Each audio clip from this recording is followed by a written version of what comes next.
पीछे वाले पता 12 बजे से बैठे हैं, जो बैरिकेटिंग के पीछे हैं 12 बजे से बैठे। आपकी पीड़ा हम समझ सकते हैं, लेकिन बहुत सावधानी से कथा सुनो। हम 2 ही दिन और सुना रहे हैं, तो 2 दिन बस चूको मत, एक शब्द भी आपसे रह ना जाए। और आज तो हम हाथ जोड़ के प्रार्थना कर रहे हैं, आज की कथा में तो हमको बिल्कुल डिस्टर्ब ना हो, तो भाव प्रकट हो। वत्सासुर नाम के ठाकुर जी ने एक दैत्य का वध किया, जो कि बछड़े के रूप में आया था। जैसे ही वत्सासुर का वध किया, किशोरी जी नाराज हो गई ठाकुर जी से। किशोरी जी बोली, तुमने वत्सासुर को क्यों मारा? ठाकुर जी बोले, दैत्य है, उसको मारेंगे नहीं। बोले, भले ही दैत्य था, लेकिन वो बछड़े के रूप में था, गैया के रूप में था, आपने उसको क्यों मारा?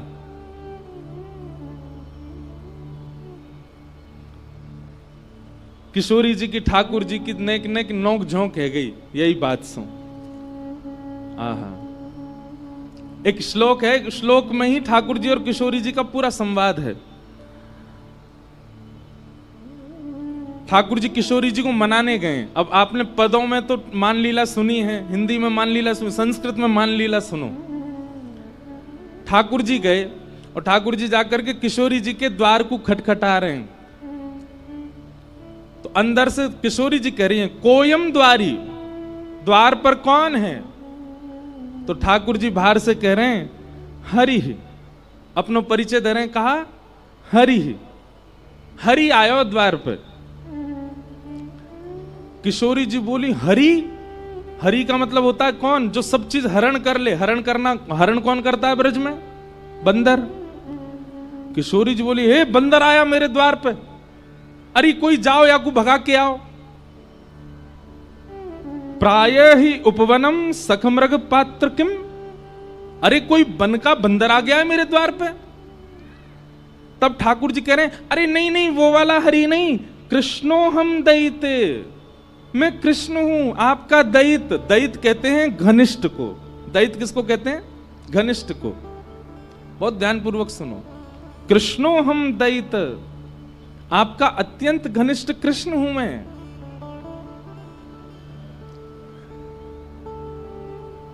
किशोरी जी ने जैसे ही सुनी कृष्ण आया है, अब कृष्ण का मतलब क्या होता है? कृष्ण का मतलब होता है काला। किशोरी जी बोली, अरे गोपी, लाल बंदर नहीं, कारो बंदर आयो द्वार पे, भगा के आओ याकू। हरि नहीं आयो है, कृष्ण हरि आयो है, मतलब कारो बंदर या लंगूर आ गयो द्वार पे। कृष्णो हम दैते।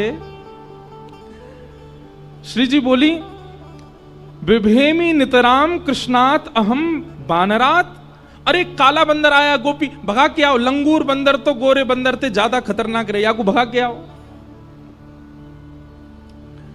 ठाकुर जी बोले, अरे नहीं नहीं श्री जी, राधे हम मधुसूदनो, हे श्यामाजू मैं आया हूं मधुसूदन।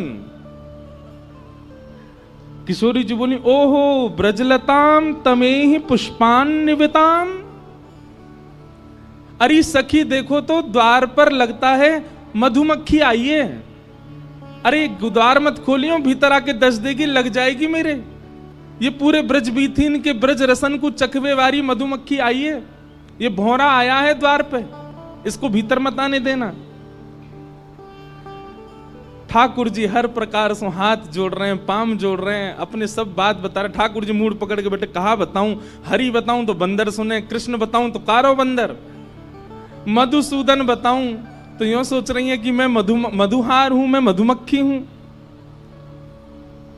इत्थे निर्वचनी कृतो सदैता पातु हणो हरिवा। ठाकुर जी कह रहे हैं, अरे मैं जगत नियंता जग पालक आया हूं। किशोरी जी कहीं विधाता आजकल पृथ्वी पे घूम रहा है, मेरे द्वार पे आ गया विधाता, ब्रह्मांड नायक आ गया। किसी भी कारण से श्री जी द्वार नहीं खोल रही हैं। ठाकुर जी समझ गए, मान कर रही हैं, रूठ गई हैं मौसम।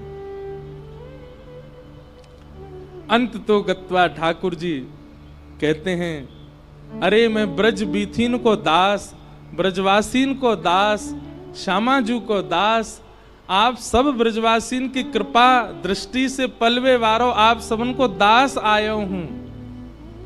तब श्री जी बोले, ओहो नंद नंदन कृष्ण आए हैं क्या? बोले हाँ, ये है हमारा परिचय। बोले पहले बताना चाहिए हो कि ब्रज के दास आए हैं, ब्रजवासीन के दास आए हैं। जब अपने आप को सबन को दास बतायो तब किशोरी जी ने द्वार खोलो, कहो क्या बात है? बोले श्री जी क्षमा कर दो ना, हमसे अपराध है क्यों? किशोरी जी बोली, अपराध नहीं, आपने वत्सासुर को क्यों मारा? वो बछड़ा बन के आया था। ठाकुर जी बोले, आप बताओ मैं कहां करूं, कैसे मेरा अपराध दूर होएगा? श्री जी बोली, अब तो एक ही उपाय है। बोले कहा, अपने हाथन के श्रम से, अपने शरीर के श्रम से एक कुंड प्रकट करो, वहां में स्नान करो, और वहां में जब आप स्नान करोगे तब पाप निवृत्त होगे, तब मैं आपको स्वीकार करूंगी। ठाकुर जी ने सुंदर कुंड को निर्माण किया। रोज जाते जा करके महाराज कभी बता में ठाकुर जी ने अपने कंगन से, कभी कह में पाम के अंगूठा से छिद्र से खोदनो प्रारंभ कियो, एक सुंदर कुंड को निर्माण कियो, वहां में जल को स्रोत प्रकट है गयो, वही है कृष्ण कुंड। ठाकुर जी ने उसने स्नान किया। ठाकुर जी स्नान करके गए, श्री जी से जाके बोले, मैंने कुंड भी प्रकट कर दियो, स्नान भी कर लियो, अब तुम वो स्वीकार कर लो। किशोरी जी बोली, तुम पे भरोसा ना है मुझे। अरे मैंने इतनी मेहनत करके कुंड बनायो, नहाए आयो, अब तो स्वीकार करो। किशोरी जी बोली, मुझे भरोसा ना है, मैं अब एक कुंड बनाऊंगी। तब किशोरी जी ने अपने कंगन से खोद करके नवीन कुंड प्रकट कियो, वही को नाम है राधा कुंड। और ठाकुर जी को आज्ञा दी, अब या में स्नान करो, या में गोते लगाओ, और या में खड़े है करके फिर क्षमा मांगो ब्रजवासीन सो, गैया सो, तब क्षमा करूंगी। ठाकुर जी ने वहां में स्नान किया, कान पकड़ के क्षमा मांगने लगे, सब ब्रजवासी गैयान से क्षमा मांगी। तब श्री जी ने ठाकुर जी को बाहर लेकर के अपने हृदय से लगाए, वो अब स्वीकार करेंगे। नहीं तो महाराज ठाकुर जी से रूठ गई श्री जी, स्वीकार नहीं कर रही हैं, त्याग कर रही हैं। ऐसी मान लीला ठाकुर जी की चलती रहे श्री जी के साथ में। अभी मन में भाव आ रहे हो, अभी मैं रास्ता में आ रहा हूं तो मैं विपराग जी से बोलो, मैंने कि कई भाव ऐसे हो में लीला के जो कहीं लिखे नहीं हैं पर अपने आप चिंतन में आ जाते हैं। जैसे कोई बिजनेसमैन व्यक्ति है तो उसके चिंतन में इतना बिजनेस चलता रहता है कि वो कुछ ना कुछ इनोवेटिव करता ही रहता है। गायक व्यक्ति है तो इतने स्वर राग उसके मस्तिष्क में घूमते हैं कि कोई ना कोई स्वर उसके चित्त में आता ही रहता है, ऐसा गाऊंगा तो अच्छा लगेगा, ऐसा करूंगा तो अच्छा लगेगा। फिल्म मेकर्स लोग होते हैं, वो कुछ ना कुछ स्टोरी बनाते रहते हैं कि ऐसे दिखाएंगे तो लोगों को भाएगा। ऐसे ही कथा करने वाले भी निरंतर चिंतन करते रहते हैं ठाकुर जी का, तो कोई ना कोई भाव प्रकट होता है। एक भाव प्रकट हुआ कि ठाकुर जी ने सब गोपीन के मक्खन चुराए, किशोरी जी को मक्खन नहीं चुराए हो? कभी ठाकुर जी ने किशोरी जी के यहां जाके मक्खन नहीं चुराए होगो का? तब मन में भाव आयो कि भाई ये लीला कहीं लिखी तो नहीं है, पर फिर कुछ शब्द लिख करके एक पद बनाया। ठाकुर जी ने किशोरी जी के यहां चोरी कैसे करी होगी, ध्यान से सुनियो। अब वैसे तो आपको चिंतन करना चाहिए, पर फिर भी आंख खोल के ही सुन लो। जब जब भाव लगे तो नेत्र बंद करके उस छवि का दर्शन करना जो यहां लिखा है। आहा, कुंवरी श्यामा मेरी प्यारी श्यामा, दधिमथ सुंदर लागे, मेरी प्यारी श्यामा दधिमथ सुंदर लागे। सब लोग इधर देखो, कैसा है स्वरूप। कीर्ति मैया, राधा रानी की मैया ने किशोरी जी से कही, लाली अब तू बड़ी होती जा रही है ने, घर के काम काज सीख ले।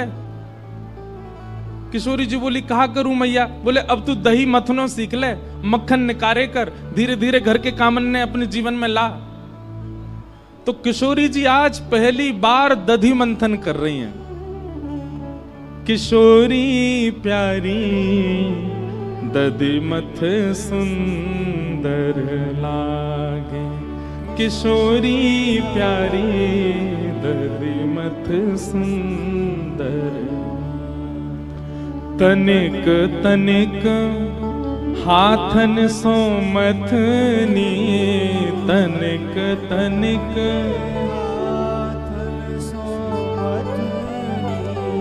तनिक तनिक, तनिक मतलब छोटे, तनिक तनिक हाथन सो मथनी, तनिक तनिक हाथन सो मथनी।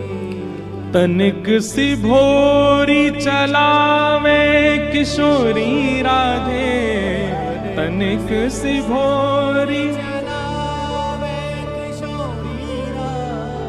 दधिमथ सुंदर लागे, किशोरी राधे दधिमथ सुंदर।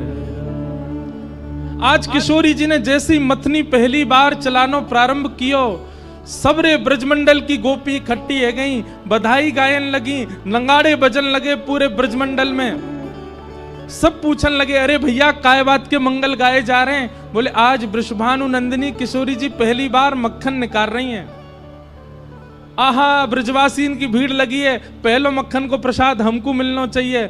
लंबी भीड़ लगी है, वृषभानु जी सबको संभाल रहे हैं। बोले चिंता मत करो, लाली मक्खन निकाल तो ले, एक एक बिंदिया, एक एक बिंदी मक्खन सबको मिलेगा प्रसाद में। नंगाड़े की आवाज पहुंच गई कहां?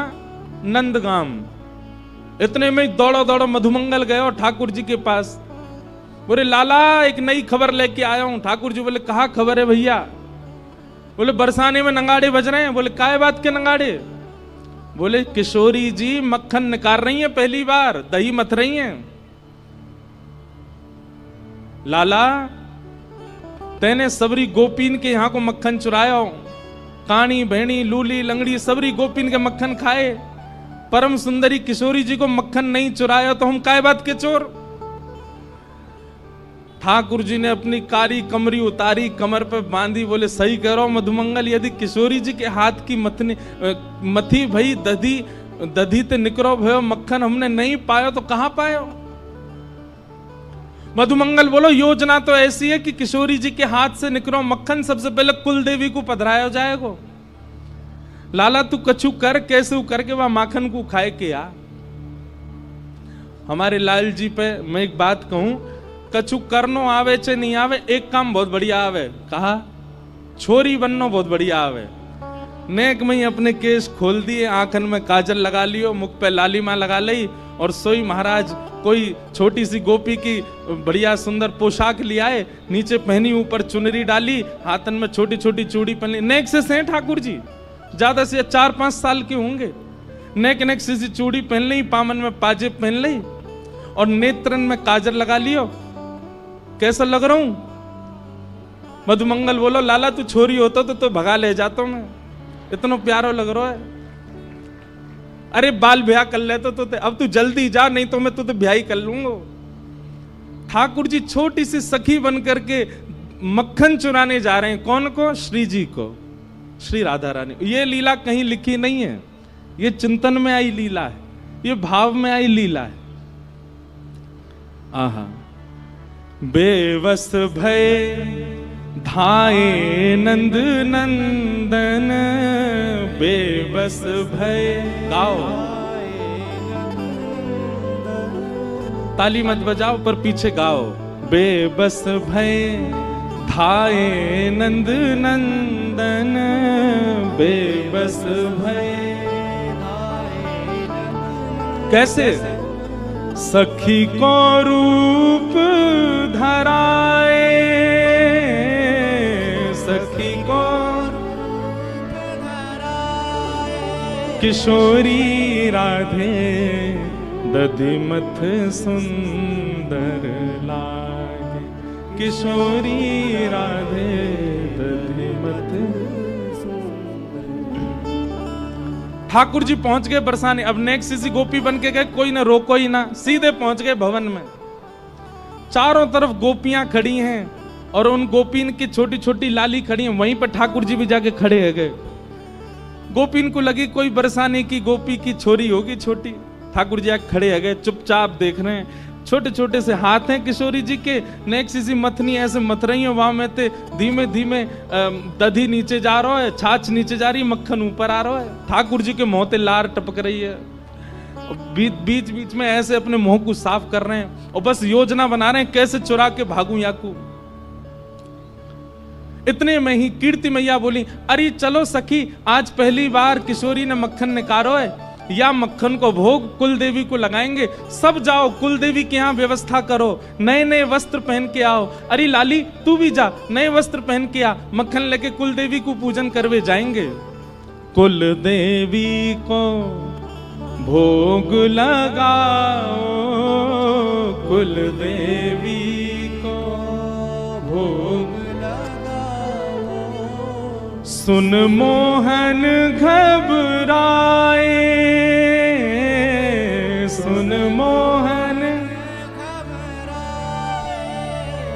हे सखी रूप में छल बल करके, सखी रूप में छल बल करके माखन ले बन धाए,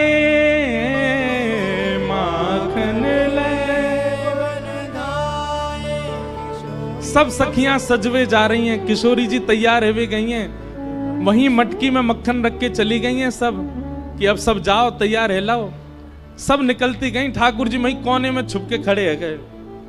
और जैसे ही सब सखी गई, उन नेक सी मटकी में नेक सो से मक्खन, अब किशोरी जी ने कोई बहुत ज्यादा तो निकारो नहीं होगा, नेक सो से ही निकारो। वहां नेक से मक्खन को लेकर के ठाकुर जी वन की ओर भागे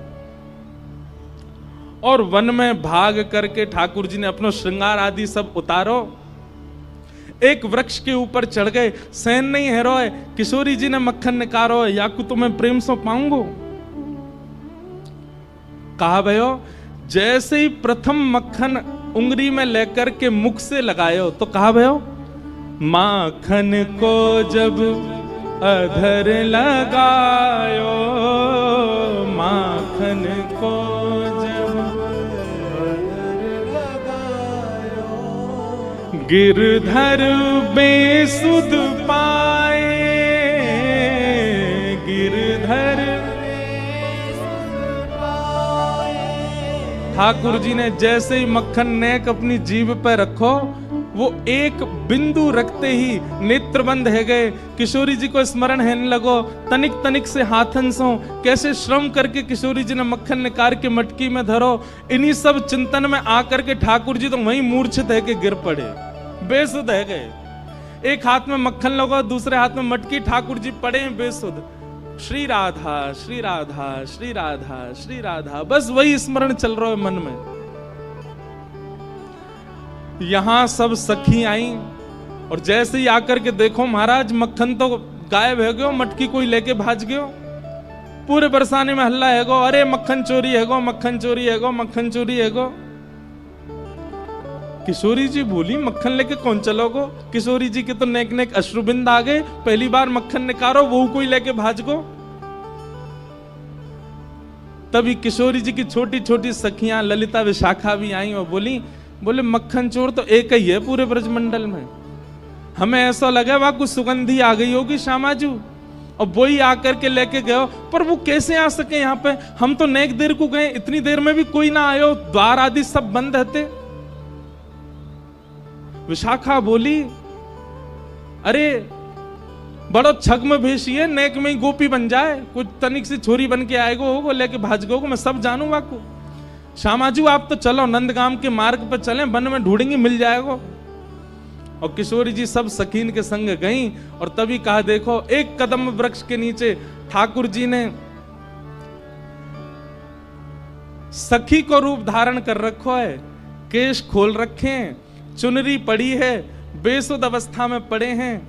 ठाकुर जी को नीचे छोटा सा लहंगा, लहंगा के नीचे छोटे छोटे पावन में छोटे छोटे नूपुर, हाथन में चूड़ी और ऐसे मुखमंडल की कांति देख करके सब सखी पहले तो बेहोश कन्हैया की बलैया ले रही, कितने प्यारे लग रहे हैं। मुख पे मक्खन लगो, दूसरे हाथ में छोटी सी हंडी में मक्खन रखो है। किशोरी जी बोली देखो यहां पड़े हैं चोर, और लेके भाज गए, पता ना यहां सो कैसे गए। किशोरी जी ने जाकर के ठाकुर जी के मस्तक पर जैसे ही भुजा रखी, ठाकुर जी होश में आए। सब सखी बोली हे श्यामाजू, आपके हाथ से निकसों मक्खन पावे की सबन की इच्छा, परंतु ये तो है ही ना सके कि आप कछु बनावे और श्याम सुंदर पहले नहीं पावे।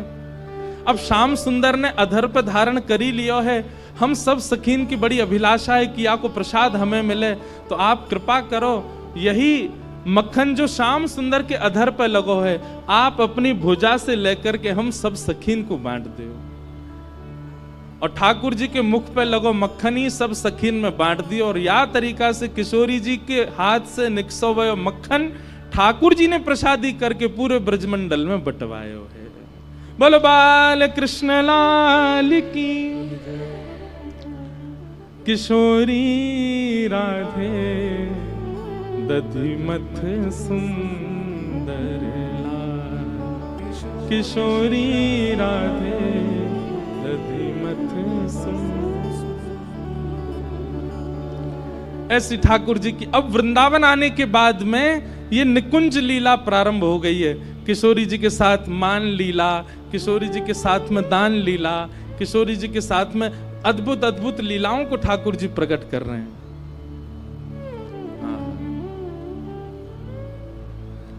इस प्रकार ठाकुर जी की अब ब्रज लीला प्रारंभ हो गई। आगे भगवान ने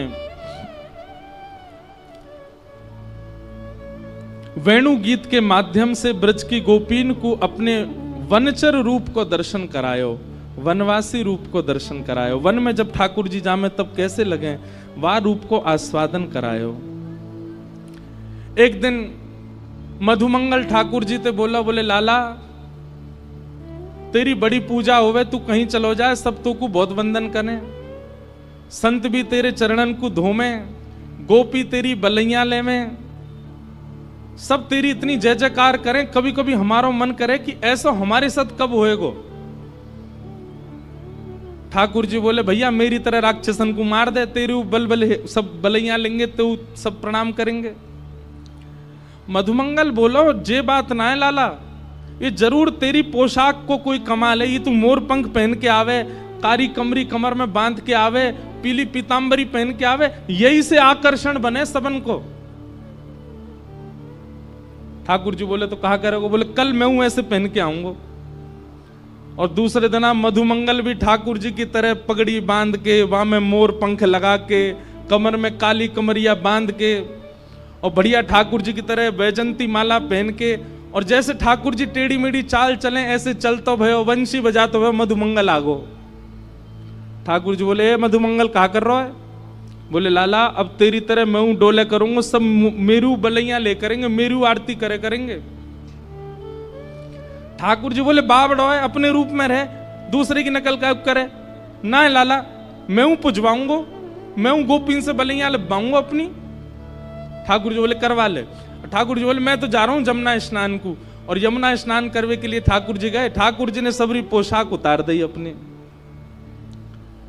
इतने में ही केसी नाम को राक्षस वाकु कंस ने भेजो ब्रजमंडल।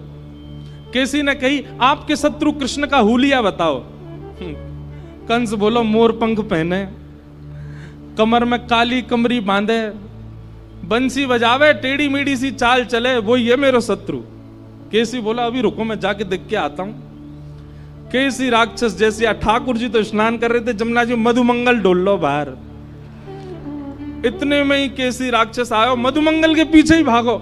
मधुमंगल बोलो लाला बचाइयो, लाला बचाइयो, लाला बचाइयो, देख कौन आयो। इतने में ही ठाकुर जी जमुना जी ने करके आए, एक मुष्टिक प्रहार करके केसी को मार दियो। मधुमंगल बोलो लाला तू मोर पंख पहन के चले, सब तेरी बलैया ले में, सब तू को प्रणाम करें। मैंने मोर पंख कापे नो, राक्षस पड़ गए मेरे पीछे तो। ठाकुर जी बोले दूसरे की नकल ना करे कर, तू जैसा तू वैसा ही रहे मधुमंगल, तू काय को मेरे रूप को धारण करे। आज तो बच गयो, जल्दी मोर पंख उतार दे, कल कोई और आ जाएगा। ये उन लोगों के लिए जो बहुत जल्दी भगवान बनने की कोशिश करते हैं। नेक पुजबे के बाद में उनके मन में आ जाती है हम भगवान से कम थोड़े ही हैं, हमारे इतने फॉलोअर्स हैं, हमको इतने चाहने वाले लोग हैं, हम भगवान से कम थोड़े ही हैं। ठाकुर जी को का उतना राक्षस आ गए हो ना, रोते फिरेंगे हम भगवान। आहा, कैसे ठाकुर जी हमारे ब्रज में गाते हैं, मुकुट तेरो टेढ़ो वृंदावन तेरो टेढ़ो, मुकुट तेरो टेढ़ो, मुकुट तेरो टेढ़ो, लकुट तेरी टेढ़ी, मुकुट तेरो टेढ़ो, अरे हाँ रे लाला टेढ़ी रे, अरे हो रे लाला टेढ़ी रे, अरे हाँ रे लाला टेढ़ी रे, श्याम तेरे मुख की मुरलिया, हाँ श्याम हाँ टेढ़ी टेढ़ी रे, हाँ रे लाला टेढ़ी रे, श्याम तेरे तिरछी नजरिया, टेढ़ी टेढ़ी रे, हाँ रे लाला टेढ़ी रे, श्याम तेरे तिरछी नजरिया, हाँ श्याम हाँ टेढ़ी रे, हाँ रे लाला टेढ़ी रे, श्याम तेरी तिरछी नजरिया।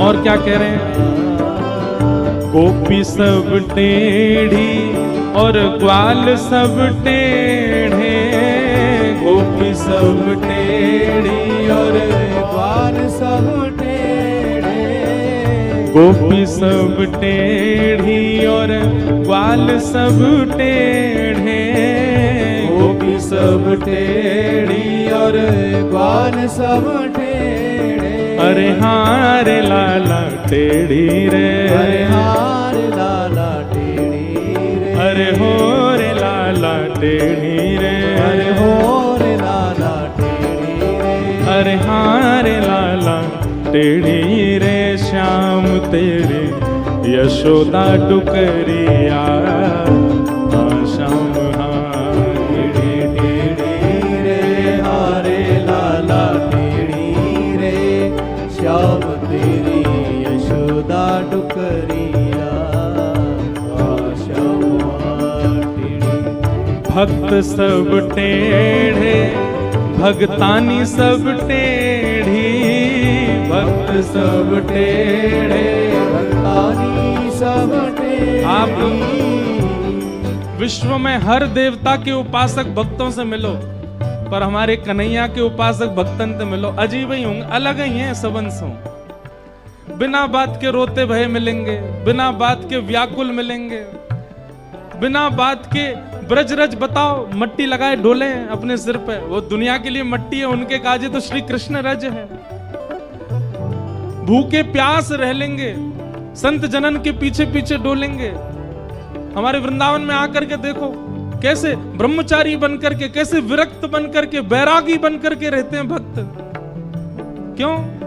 भक्त तेरे टेढ़े भगतानी सब टेढ़ी, भक्त सब टेढ़े भगतानी सब टेढ़ी, हाँ भक्त सब टेढ़े भगतानी सब टेढ़ी, भक्त सब टेढ़े भगतानी सब टेढ़ी, अरे हाँ रे लाला टेढ़ी रे, अरे हाँ रे लाला टेढ़ी रे, अरे हो रे लाला टेढ़ी रे, अरे हो रे लाला टेढ़ी, अरे हाँ रे लाला टेढ़ी रे, श्याम तेरे प्रेम की नगरिया, आओ श्याम टेढ़ी टेढ़ी रे, हारे लाला टेढ़ी रे, श्याम तेरी तिरछी नजरिया,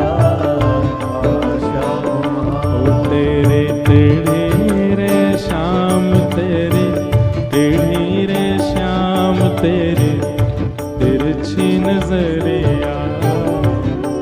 श्याम टेढ़ी टेढ़ी रे हारे लाला टेढ़ी रे श्याम तेरी तिरछी नजरिया।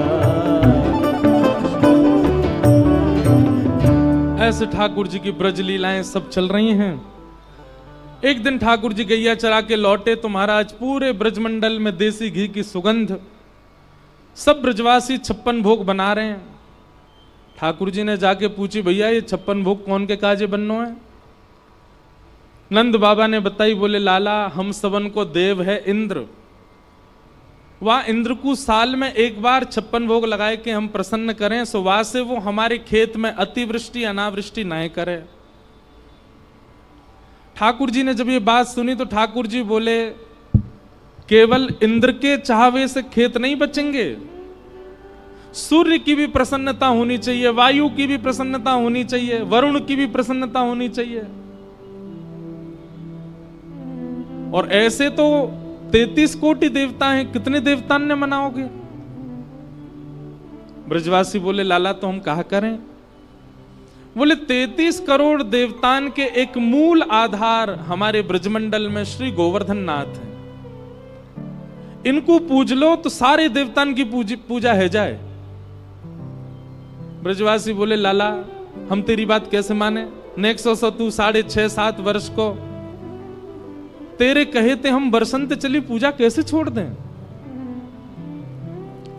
ठाकुर जी बोले, तुमने कभी इंद्र के दर्शन किए?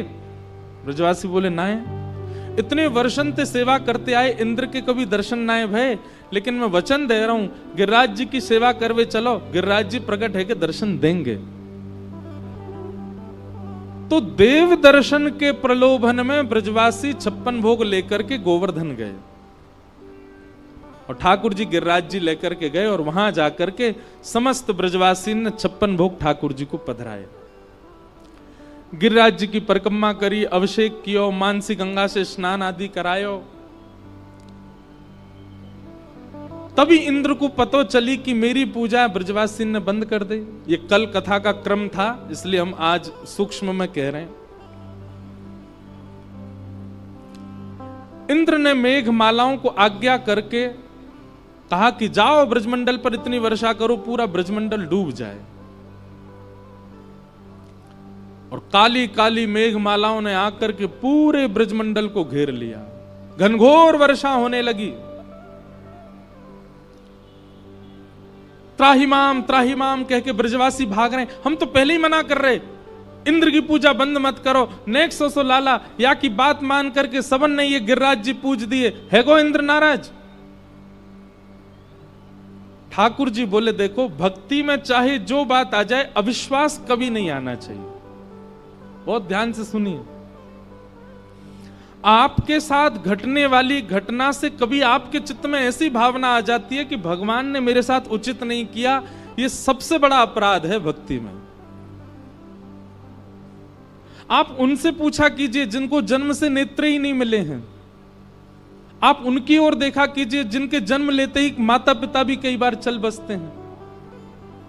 कई बालक ऐसे हैं जो जन्म से चल भी नहीं पाते, जिनका जन्म ही ऐसे परिवार में हुआ जहां एक समय की रोटी मिलती है। शिकायतें यदि करनी हो तो वे लोग करें ठाकुर जी से।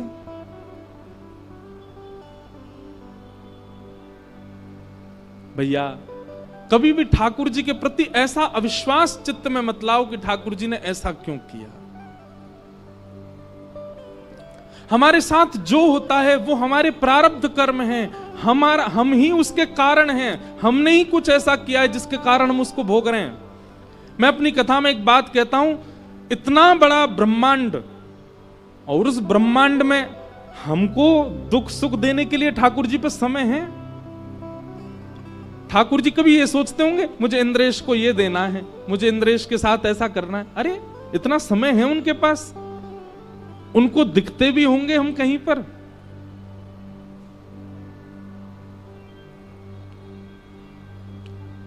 एक बार ठाकुर जी निकुंज में लीला कर रहे थे। ललिता विशाखा बाहर द्वारपाल बन के खड़ी हैं, भीतर जाने नहीं दे रही किसी को। इतने में ही ब्रह्मा जी आए और ब्रह्मा जी भीतर जाने का हट करने लगे तो ललिता विशाखा बोली, आप भीतर नहीं जा सकते, ठाकुर जी रास विहार कर रहे हैं, निवृत्त